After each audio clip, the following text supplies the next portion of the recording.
And meanwhile, in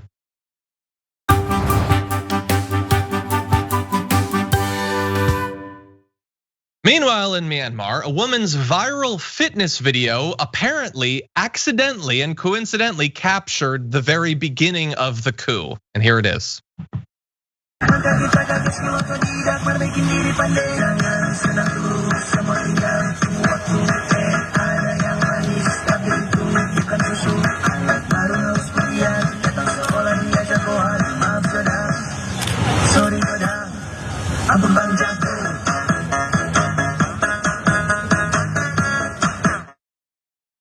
Okay, that is objectively awesome. But what you're seeing behind her is a barricade and eventually an armed military convoy that was apparently headed to the government buildings right there. Now, her name is King Ninwai. She says, before I heard the news in the morning, the video I made for the aerobic dance competition has become an unforgettable memory. I wasn't dancing to mock or ridicule any organization or to be silly. I was dancing for a fitness dance competition.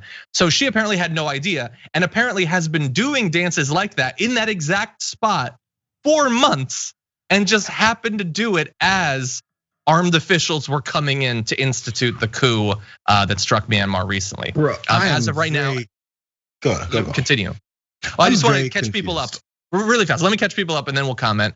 Myanmar is under military rule following Monday's coup, in which the military detained de facto leader Aung San Suu Kyi and declared a year-long state of emergency. They claim that her party won last November's election because of fraud. We have some more updates there, but JR, what do you think about that? I don't know. If you have more updates, that's better. But the thing is, it looks like she's standing in the middle of a huge street because automobiles are flying around behind her. But this has been her spot to do her dance for a while with a full setup. Now, this looks like in front of a building. Okay, I see the posts now. I was trying to figure out how she sets up this rug in the middle of a street. But yes, now I see it makes more sense now. Because I was like, well, you might expect at some point to see some automobiles flying around behind you if you're doing your TikToks here. I'm sorry, it's not.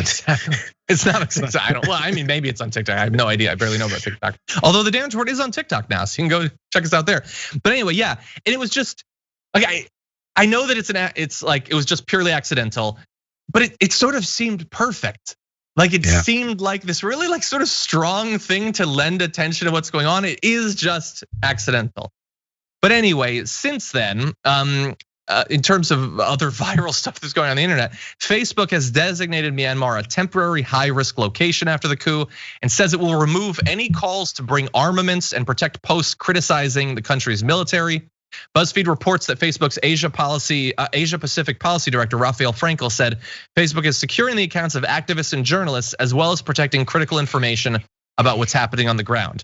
And I point that out because Facebook's involvement in geopolitical situations like this in the past has often been incredibly deferential to authoritarians and to military governments. So maybe, especially with more international attention on this one, they're going to do better.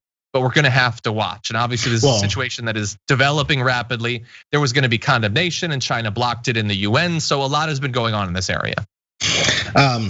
It's such an illustration of the state of the world, right?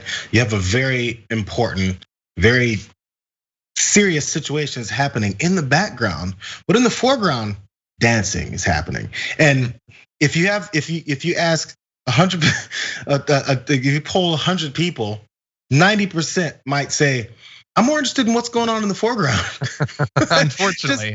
And honestly, based off the news or even the situation of each of those situations, that most people are probably interested in watching what she's doing rather than what's going on in the background. It's just the state of where we are in the world. Yeah.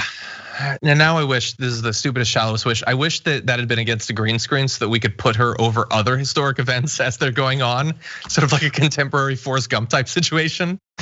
Anyway, don't give the internet any ideas because it will happen. That's true. Parker Malloy probably already has it.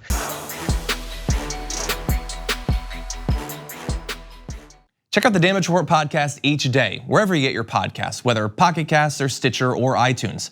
You can join me as I give you the news and stories you want, with a range of co-hosts and interview guests jumping in on the fun each day. Again, that's the Damage Report, wherever you get your podcasts. And if you get them at iTunes, don't forget to rate and review. Sometimes I'll read them live on the show.